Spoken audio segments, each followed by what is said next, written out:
What's up guys, welcome to Ride the Beam.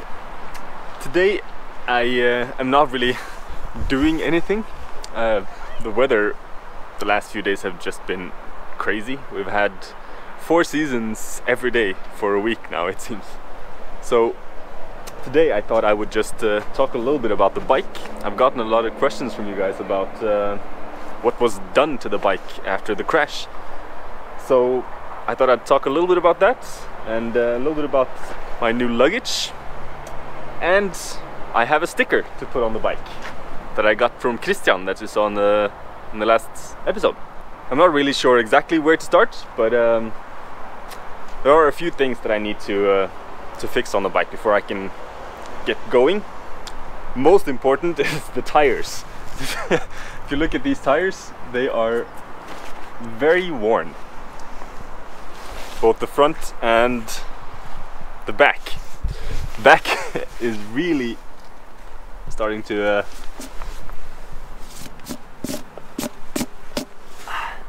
yeah.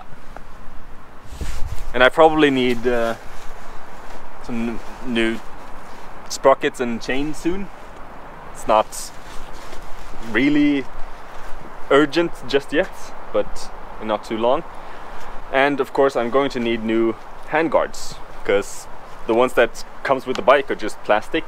So I have ordered the Acerbis handguards, so they're on the way. I'm gonna mount those when I get them. Those are probably the most important things that I still need to do on the bike. But this bike has been through a lot in the past year. If you have seen the crash video, the episode where we ended up in the river, the bike got a bit of a beating, you can say. I'm not sure exactly how much it costs to fix it, but I'm lucky that I had a good insurance. I only had to pay about 4,000 kroner to fix the whole thing, which is about $450 or something along those lines. But a lot of things were broken. I have a list from the Yamaha store of all the smaller things that they did, like fixing oil seals, gaskets and clutch wires and all of those like smaller things. But also like the biggest damage I think was to the forks. They were bent because when the bike flew it hit the wall sort of on the other side of the river straight on, and they were a bit bent, so I needed new forks. But that was the biggest thing that was broken on the bike, and then a bunch of plastic was broken, of course, and smaller things here and there. The blinkers were broken, but most of the front of the bike actually survived. The fender was cracked, so I got a new fender, and my display was also cracked and broken, so I got a new speedometer or computer or screen or whatever this thing is. I haven't really done a lot of modifications on the bike, but I've done one upgrade to the rear spring. I changed it from the standard, is it 70 newtons or something? I think it's around 70 newtons to 90 newtons.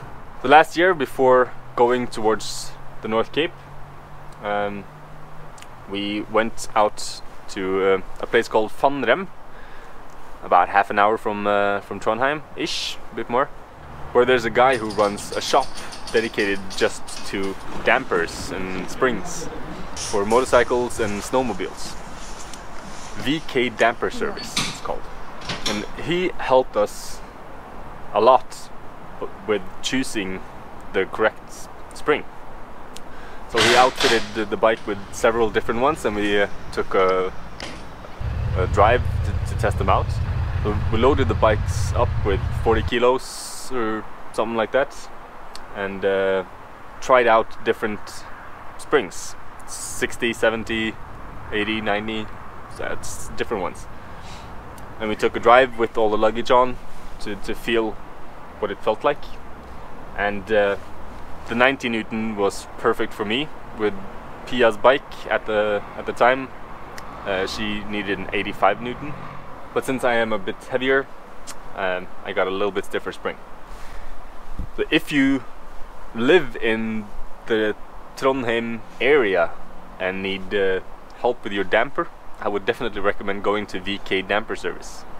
Dude's a great guy, super friendly, super helpful, and you get exactly what you want. And of course, my side cases were completely destroyed. So instead of getting the same Yamaha side cases that I had before, I ordered these Lone Rider semi-rugged side cases instead. I bought them on Black Friday. I got a pretty good deal on them, and this whole package came with it. The side cases came a while ago. I mounted them about a week ago, and then 2 days ago I finally got the last piece, which is this 30-liter bag. In addition to this 30-liter bag, I also got a bunch of smaller bags. Well, this is my laptop case that I plan on protecting my laptop with.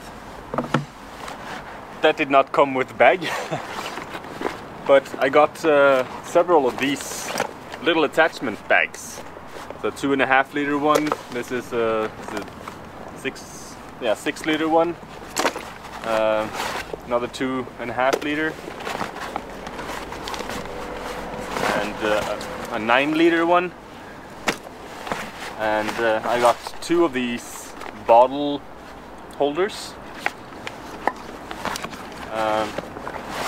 and a 3 liter bag, and a map pocket. All of it comes with the Molly like fastening system thing. So I need to figure out how to attach all of these to the bike. I don't really know how to do that or what to place where. If you guys have any tips, I would love to hear your opinions on it, because I don't really know. It's gonna be a puzzle to fit all this together. And then this bag comes with like a stiff board that also has some pockets in it, which is kind of nice.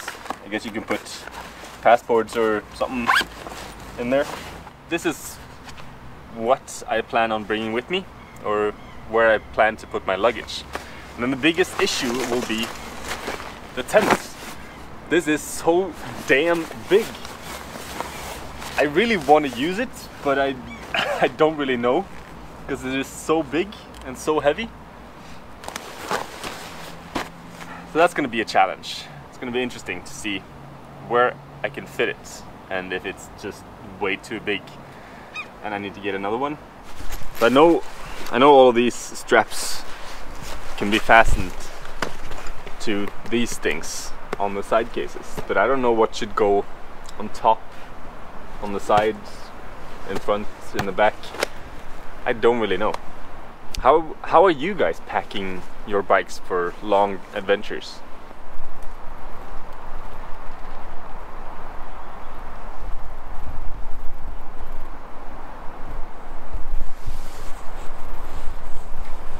And like I told you, I need to find a place to put the sticker that I got. If you live in Europe, I assume that you know about the TETS, the Trans-Euro Trail. This is a network of gravel roads going through Europe, most of the countries in Europe. It was on the TETS that I crashed in August, in the northern part of the Norwegian part of the TETS. But because of Corona, it's been a little bit tricky to follow the TETS, to ride around on it, especially if you live in places where it doesn't come through. So the Swedish people have done something pretty cool. They made a Swedish version of the TETS called the TST, Trans-Sweden Trail.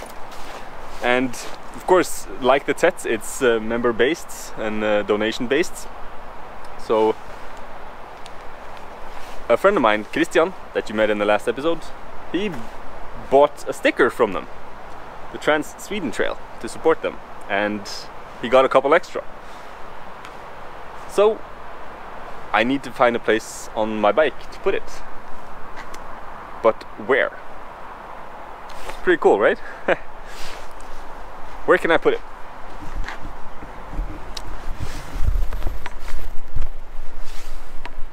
Is this a good place? On the side? On the tank? It's too big to go on there.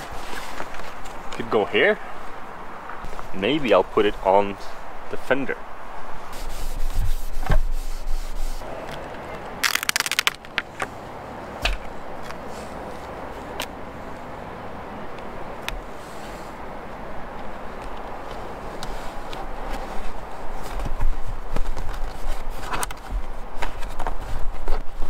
That's pretty cool, right?